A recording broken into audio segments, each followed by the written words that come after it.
আজি মই আহিছোঁ শ্ৰীসূৰ্য পাহাৰ আৰু ইয়াতে বহু দিনৰ পৰা আহিম বুলি ভাবি আছিলোঁ। আজি আহিলোঁ, মনৰ আশা পূৰণ হ'ল। বহু দিনৰ পৰা ভাবি আছিলোঁ আৰু ইয়াত শুনামতে ৯৯,৯৯৯টা হেনো এই পাহাৰখনত শিৱলিংগ আছে। এইখন হৈছে মেইন থানখন। গতিকে আপোনালোকে মই ভিডিঅ'টোত গোটেইখিনি দেখাই আছোঁ, ক'ত কেনেকুৱা কি ধৰণৰ কি দেখিবলৈ পাব আপোনালোকে ভিডিঅ'টোত চাই থাকক শেষলৈকে। নমস্কাৰ বন্ধুসকল, স্বাগতম জনাইছোঁ আপোনালোকক আজিৰ নতুন ভিডিঅ'লৈ। বন্ধুসকল, আজি মই ওলাইছোঁ শ্ৰীসূৰ্য পাহাৰ চাবৰ কাৰণে আৰু বহুত গৰম দিছে, এইকেইদিন গৰমত থাকিব পৰা নাই। হ'লেও বহু দিনৰ এটা আজি আশা পূৰণ হ'ব গৈ আছে আৰু যদি আপোনালোকে আহি পোৱা নাই, আপোনালোকে মোৰ লগতে চাব ভিডিঅ'টোত কেনেকুৱা কি আছে।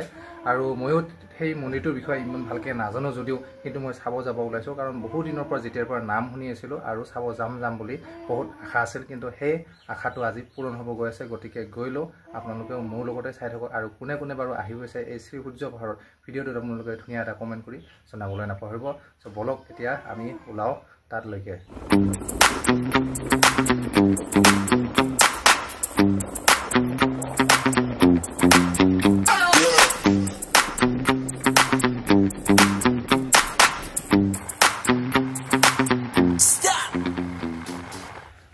আজি আহিলোঁ মই শ্ৰীসূৰ্য পাহাৰত। ইয়াত এয়া বহুত দিনৰ আশা আছিল ইয়াত আহাৰ।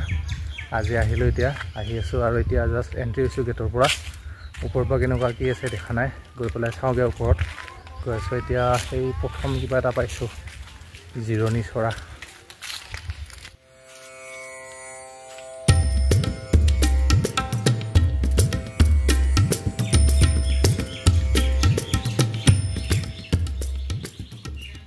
আৰু চাওক, ইয়াতে ধুনীয়াকৈ গেটত লিখি থোৱা আছে যে বিনম্ৰ অনুৰোধ, সনাতন হিন্দু বা হিন্দু মূলৰ ভক্তৰ বাহিৰে মন্দিৰৰ চৌহদত অন্য ব্যক্তিৰ প্ৰৱেশ নিষেধ বুলি ধুনীয়াকৈ লিখি থোৱা আছে।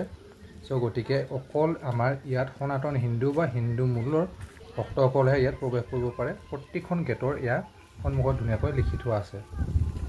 আৰু আমি এতিয়া গৈ আছোঁ মেইন থাপনাখনত, যিখন মেইন এই শ্ৰীসূৰ্য পাহাৰৰ মেইন পূজা ভাগৰ থাপনা হয়।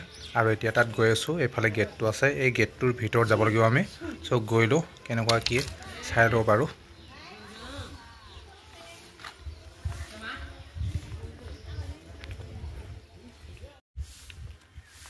ইয়াৰ বিষয়ে কিন্তু ইমান ভালদৰে নাজানো আৰু সেইকাৰণে একো ক'ব নোৱাৰিম। জাষ্ট ইয়াত কি আছে মই দেখাবহে পাৰিম। এতিয়া কি আছে ময়ো দেখা নাই, সেইকাৰণে মোৰ লগতে আপোনালোকে চাই থাকক। আৰু এতিয়া গৈ আছোঁ মই ওপৰত, ধুনীয়াকৈ সেৱা কৰিলোঁ। সেৱা কৰি মেইন থানৰ সেৱা কৰি পূজাৰীজনে ক'লে ওপৰত হেনো ধুনীয়াকৈ শিলৰ মাজত গংগা পানী আছে, গংগা পানী খাই পেলাই অকণমান গাত ছটিয়াই ল'বলৈ দিছে। তো এয়া চাওক, একদম শিলৰ গুহাৰ দৰে তাৰ ভিতৰত সোমাই যাব লাগিব। আৰু তাৰ ভিতৰত সোমাই গৈ ইয়াত ধুনীয়াকৈ এখন গেট দিয়া আছে আৰু সেই ভিতৰত সোমাই গৈ পেলাই আমি ধুনীয়াকৈ সেই ঠাইখিনি পামগৈ।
এয়াই আছিল ধুনীয়াকৈ গংগা পানী পোৱা ঠাই।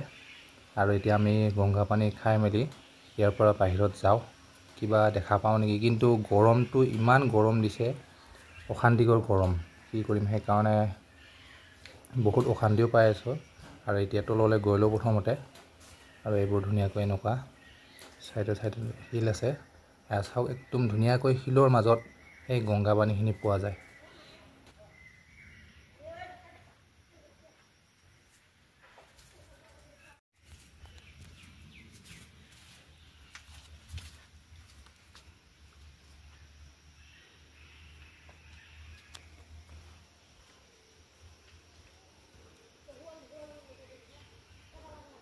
এয়াই হৈছে মেইন শ্ৰীসূৰ্য পাহাৰৰ থাপনাখন পূজা পাঠ কৰা আৰু ইয়াতে আপোনালোকে আহি ইয়াতে ধুনীয়াকৈ পূজা পাঠ কৰিব পাৰে, আশীৰ্বাদ ল'ব পাৰে। আপোনালোকে ভিতৰতো যাব পাৰে, ভিতৰ নগ'লে বাহিৰৰ পৰাও সেৱা এটা ল'ব পাৰে আৰু মই তাতেই সেৱা লৈ গৈছিলোঁ। আৰু ইয়াতে চাওকচোন, ইয়াতে যিবিলাক আপোনালোকে এই শিলবিলাক যে দেখা পাই আছে প্ৰত্যেকটো শিলতে ধুনীয়াকৈ শিৱলিংগৰ আছে আৰু ইয়াতে টোটেল পূজাৰীজনে কোৱা মতে শিৱলিংগ ৯৯,৯৯৯টা হেনো শিৱলিংগ আছে। এই পাহাৰখনত চাৰিওফালৰ ইমান আছে শিল, তাতে ধুনীয়াকৈ শিৱলিংগবিলাক আছে। আৰু চাওক ইয়াতে মই আপোনালোকক দেখুৱাব চেষ্টা কৰিছোঁ, এই যে ছাইডত মোৰ ৰাইট ছাইডে ধুনীয়াকৈ এইবোৰ গোটেই এনেকৈ শিৱলিংগ হয়, গোটেই শিলবোৰত এনেকৈ শিৱলিংগ, সেই শিলটোৰ ভিতৰতো এটা শিৱলিংগ, এনেকৈ মানে এইবোৰ শিৱলিংগ গোটেই যিমান ডাঙৰ ডাঙৰ শিল আছে মানে শিৱলিংগৰে ইয়াত ভৰি আছে। সেইকাৰণে এতিয়া কোৱা মতে ৯৯,৯৯৯টা হেনো ইয়াতে শিৱলিংগ আছে। তো ইয়াতে এতিয়া আমি এইখন মেইন সন্মুখৰ পৰা অকণমান ভিডিঅ' কৰি দিলোঁ। আৰু বন্ধুসকল আপোনালোকে বাৰু ইয়াত কোনে কোনে আহি পাইছে কমেণ্ট কৰি জনাবচোন। আৰু এতিয়া আমি যাম বেলেগ ফালে, চাবৰ কাৰণে চেষ্টা কৰিম ক'ত কি আছে। আৰু এইফালে ওপৰত ধুনীয়াকৈ ভগৱানৰ আৰতি লগাই থোৱা শুনি পাইছোঁ আৰু ওপৰত গৈ পেলাই চাওঁ ইয়াত কেনেকুৱা কি ধৰণৰ বস্তুবিলাক আছে। চ' চাই থাকক আপোনালোকে মোৰ লগতে, মই গৈ আছোঁ ওপৰলৈ, এতিয়া গৈ পেলাই দেখুৱাম আপোনালোকক কি আছে ওপৰত, কাৰণ ময়ো আজি প্ৰথম আহিছোঁ, ক'ত কি আছে কি নাই একো ধৰিব পৰা নাই। চ' সেইকাৰণে ময়ো খুব হেঁপাহ কৰি চাব আহিছোঁ ইয়াত বহুত দূৰৰ পৰা। সেইকাৰণে আপোনালোকেও যদি আহি পোৱা নাই আহিব কেতিয়াবা, আৰু আজি মোৰ লগতে আপোনালোকেও চাই থাকক ভিডিঅ'টোত।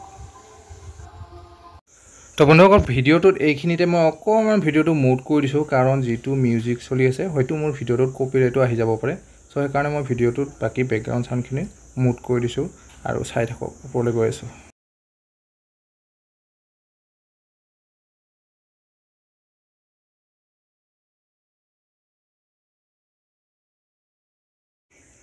তো ফাইনেলি ওপৰত আহি পাই গ'লোঁ আৰু ইয়াতে ধুনীয়াকৈ এটা মন্দিৰ দেখা পাইছোঁ। চাওঁ বাৰু কি হয় কি নহয়। আৰু এয়া কিবা কিবি লিখি থোৱা আছে, দেখাই আছোঁ ৰ'ব আপোনালোকক মই। তো বন্ধুসকল এইটো হ'ল, ইয়াত লিখা আছে প্ৰাচীন শ্ৰী শ্ৰী সূৰ্য পাহাৰ ৰজাদিনীয়া ধনী গৃহ। এইটো এয়া ধুনীয়াকৈ চাইনবোৰ্ড লগাই থোৱা আছে আৰু গেটটোতো লিখিছে ৰাজাদিনীয়া ধনী গৃহ। তো এতিয়া তাৰ পৰা আহিলোঁ মই এইফালে যাম। এতিয়া এইফালে আছে হ'ল শ্ৰী শ্ৰী শিৱ মন্দিৰ আৰু শ্ৰী শ্ৰী শিৱ শক্তি ত্ৰিশূল মন্দিৰ। আৰু ইয়াতে কিছুমান নিয়ম লিখি থোৱা আছে, নিয়মবিলাক আপোনালোকে পঢ়ি চাব য'ত গ'লেও। চ' মই নিয়মখিনি অকণমান পঢ়ি লৈছোঁ, য'ত আপোনালোকে আমাৰ হিন্দু সনাতন বা হিন্দু ধৰ্মৰ মানুহখিনিহে কেৱল ইয়াতে প্ৰৱেশ কৰিব দিছে, ধুনীয়াকৈ লিখি থোৱা আছে। আৰু মই ভিতৰলৈ গৈ আছোঁ। এতিয়া ভিতৰলৈ গৈ মানে এই যে মোৰ সোঁফালে আছে হ'ল এটা শ্ৰী শ্ৰী শিৱ শক্তিৰ ত্ৰিশূল মন্দিৰ আৰু মোৰ বাওঁফালে আছে শ্ৰী শ্ৰী শিৱ মন্দিৰ। চ' গৈ পেলাই দেখুৱাই আছোঁ আপোনালোকক ওচৰলৈ, ঠিক আছে। আপোনালোকে চাই থাকক। গৈ আছোঁ অকলে, গৰম দিছে, বহুতেই গৰম দিছে, একেবাৰে বহুত অশান্তি পাইছোঁ। তথাপিতো আহিছোঁ বাৰু, ইমান দূৰৰ পৰা আহিছোঁ যদি চাম বুলি, সেইকাৰণে ইয়াত কি কি দেখা পাইছোঁ চাব চেষ্টা কৰি আছোঁ। আৰু এইটোৱে হৈছে শ্ৰী শ্ৰী শিৱ মন্দিৰ আৰু মন্দিৰটো ইমান ধুনীয়া লাগিছে যে মোৰ কি ক'ম আৰু ক'ব ভাষা নাই। চ' আহিব আপোনালোকে যিসকলে আহি পোৱা নাই ইয়াত। মই যিখিনি এতিয়া ঘূৰিলোঁ বৰ্তমান ভাল লাগিল। আৰু এয়া চাওক, এইটো হৈছে শ্ৰী শ্ৰী শিৱ শক্তিৰ ত্ৰিশূল মন্দিৰ, একদম বঢ়িয়া।